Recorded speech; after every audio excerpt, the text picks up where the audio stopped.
नमस्कार दोस्तों, मैं नवीन सिंह राठौड़ आपका अचीवर्स IQ एजुकेशन में स्वागत करता हूं। दोस्तों, पिछली 2 क्लासों में हमने देखा कि किस प्रकार से हम nवां पद ज्ञात करते हैं, किन प्रकार के प्रश्नों में हम शॉर्टकट का यूज करते हैं और किन प्रकार के प्रश्नों में हम शॉर्टकट का यूज नहीं कर सकते।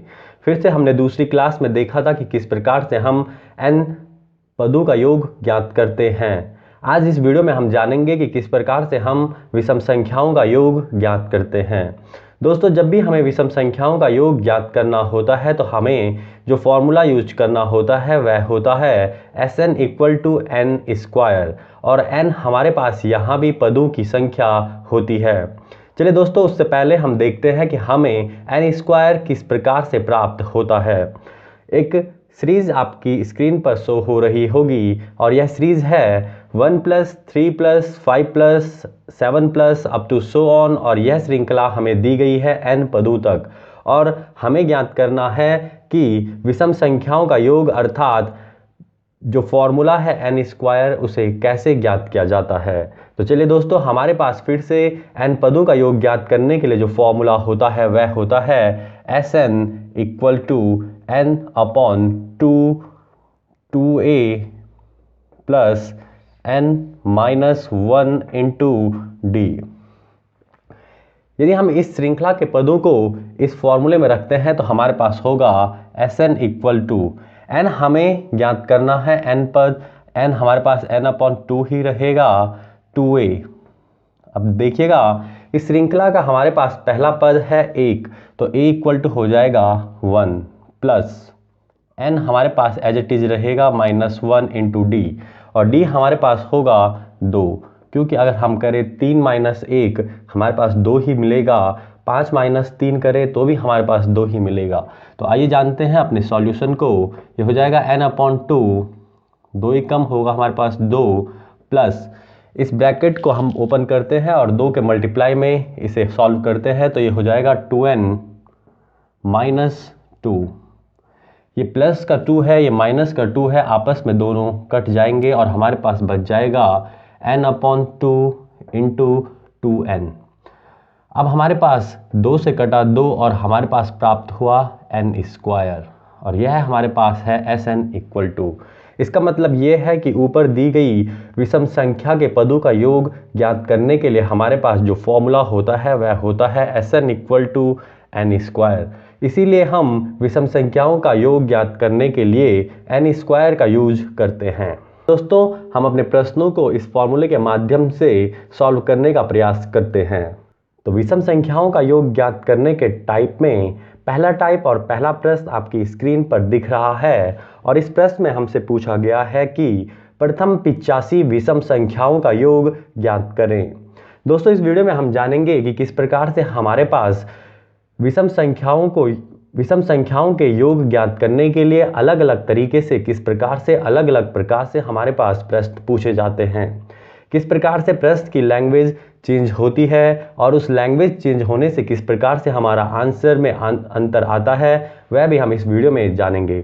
तो पहला हमारे पास प्रश्न है प्रथम 85 विषम संख्याओं का योग ज्ञात करें। इसका मतलब ये है कि हमारे पास एक श्रृंखला दी हुई है जो कि विषम संख्याओं के पदों में है और इस श्रृंखला में कुल पदों की संख्या 85 है और हमसे कहा गया है कि 85 पदों का योग अर्थात विषम संख्याओं के पदों का योग ज्ञात करें।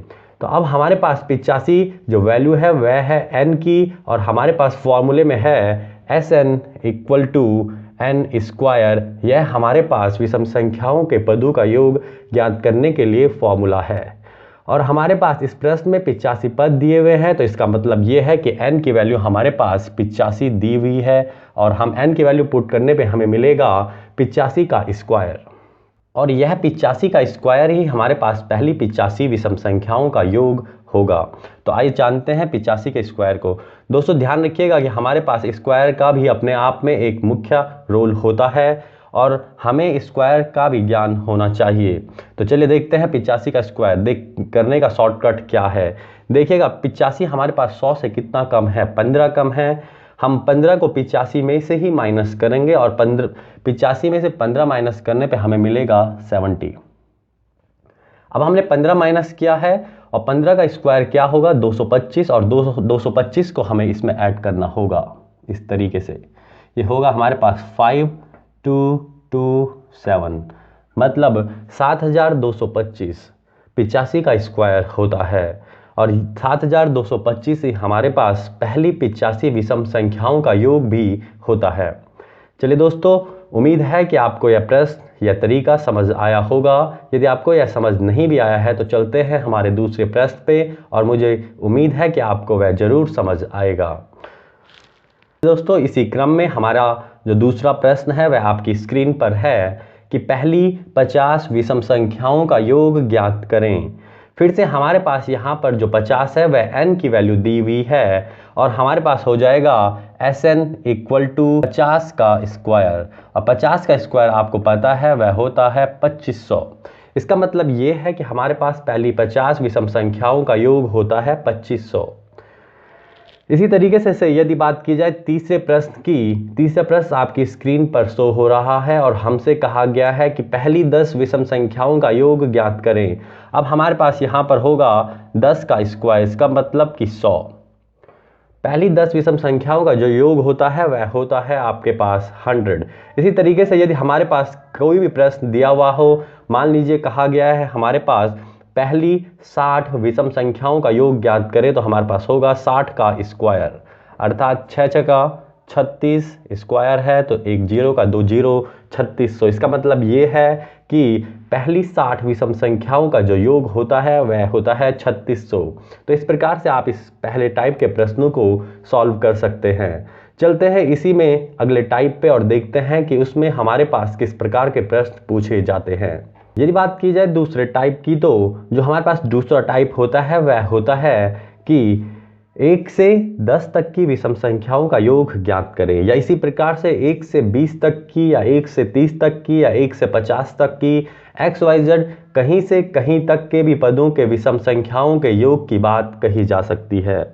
इसी क्रम में इसी टाइप से पहला प्रश्न आपकी स्क्रीन पर शो हो रहा है, और हमसे कहा गया है कि 1 से 10 तक की विषम संख्याओं का योग ज्ञात करें। जब भी हमारे पास इस तरीके से प्रश्न कहा गया हो, इस कैटेगरी में भी हमारे पास दो प्रकार के प्रश्न बनते हैं। जो अगला कैटेगरी है इसी टाइप का वह हम देखेंगे आगे। पहले बात करते हैं इस कैटेगरी की। इस कैटेगरी में कहा गया है कि 1 से 10 तक की विषम संख्याओं का योग ज्ञात करें। इसका मतलब ये है कि से 1 से और 20 तक की। यदि बात की जाए अगली कैटेगरी की, तो अगली कैटेगरी में हमसे कहा होगा कि 20 और 10 और 20 के बीच के विषम संख्याओं के पदों का योग क्या होगा। इसका मतलब इसमें होगा बीच में, इसमें होगा से।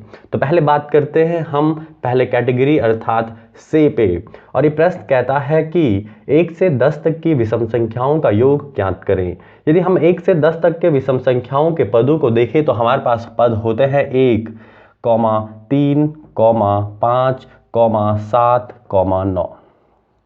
ये जो पद है हमारे पास वह 1 से 10 तक विषम संख्याओं के पद हैं, जो कि हैं 1, 3, 5, 7 और 9।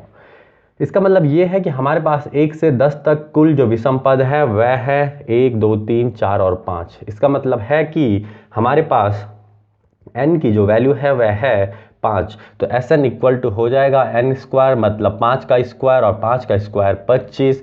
इसका मतलब ये है कि हमारे पास 1 से 10 तक के विषम संख्याओं के जो पदों का योग है वह है 25। इसी तरीके से हमारे पास जो दूसरा प्रश्न है वह आपकी स्क्रीन पर है, और कहा गया है कि 1 से 20 तक की विषम संख्याओं का योग ज्ञात करें। तो फिर से इसमें हमारे पास 1 से 20 तक की विषम संख्याएं होंगी, और 1 से 20 तक की विषम संख्याएं भी इसी तरीके से होगी। यदि मैं इसी श्रृंखला को आगे बढ़ाऊं, और हमारे पास होगा 11, 13, 15, 17, 19। यह जो श्रृंखला है हमारे पास कन्वर्ट हो जाएगी 1 से 20 तक की विषम संख्याओं के पदों के क्रम में। तो यदि अब हम इस श्रृंखला में कुल पदों को देखें तो होगा 1, 2, 3, 4, 5, 6, 7, 8, 9, 10। इसका मतलब ये है कि हमारे पास 1 से 20 तक की विषम संख्याएं कुल हैं 10। इसका मतलब ये है कि Sn इक्वल टू होगा हमारे पास 10 का स्क्वायर अर्थात 100। जो ये हमारे पास 100 है वह हमारे पास 1 से 20 तक की विषम संख्याओं का योग है। चलते हैं हमारे तीसरे टाइप पे। करें इसकी कैटेगरी 2 की अर्थात टाइप 2 की, तो हमारे पास जो टाइप 2 होगा वह होगा कि 11 से 20 के बीच के विषम पदों का योग ज्ञात करें, या 11 से 50 के बीच की विषम संख्याओं का योग ज्ञात करें, या XYZ कहीं से कहीं तक के या किसी के बीच की भी विषम संख्याओं की बात हमारे प्रश्न में की जा सकती है। पहला जो प्रश्न है वह कहा गया है कि 11 से 20 के बीच के विषम संख्याओं के पदों का योग ज्ञात करें।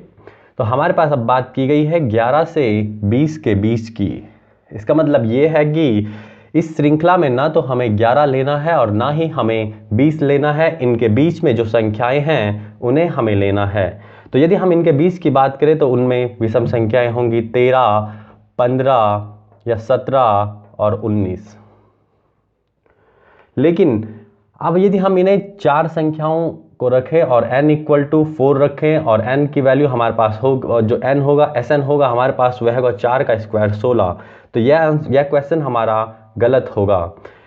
इसे सॉल्व करने के लिए हमें जो विधि लेनी होती है वह होगी, हमें पहले 1 से 11 तक की विषम संख्याओं को इनमें ऐड करना होगा और फिर इन्हीं संख्याओं को हमें माइनस करना होगा। तो चलिए करते हैं इन्हें। यदि बात की जाए 1 से 20 तक की विषम संख्याओं की, तो हमारे पास कुल विषम संख्याएं होती हैं 10, तो इसका मतलब 10 का स्क्वायर, फिर से माइनस करना पड़ेगा हमें 1 से 11 तक की विषम संख्याएं। अब हमें 11 से 20 के बीच की कही गई है, इसका मतलब 11 हमें इनमें नहीं लेना है।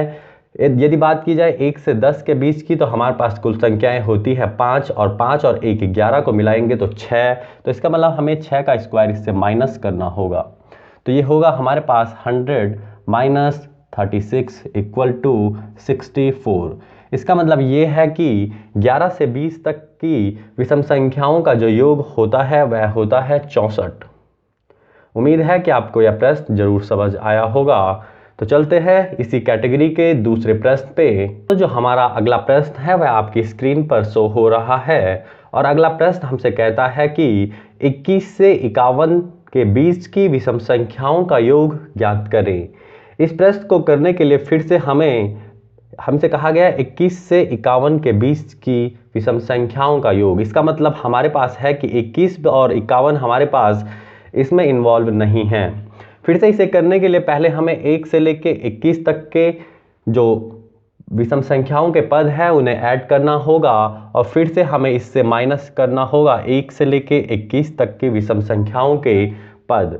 तो चलिए चलते हैं और करते हैं इसे सॉल्व। हमारे पास होगा Sn इक्वल टू, यदि बात की जाए 1 से 51 तक की विषम संख्याओं के पदों की, तो हमारे पास जो कुल पद होते हैं वह होते हैं 1 से 51 तक 26। लेकिन बात की गई है हमारे पास कि 51 इसमें इन्वॉल्व नहीं है। इसका मतलब 1 से 50 तक की विषम जो संख्याएं होंगी वह होंगी हमारे पास 25। तो इसका मतलब 25 का स्क्वायर फिर से माइनस करना होगा 1 से 21 तक के पदों से विषम संख्याओं के पदों के योग को।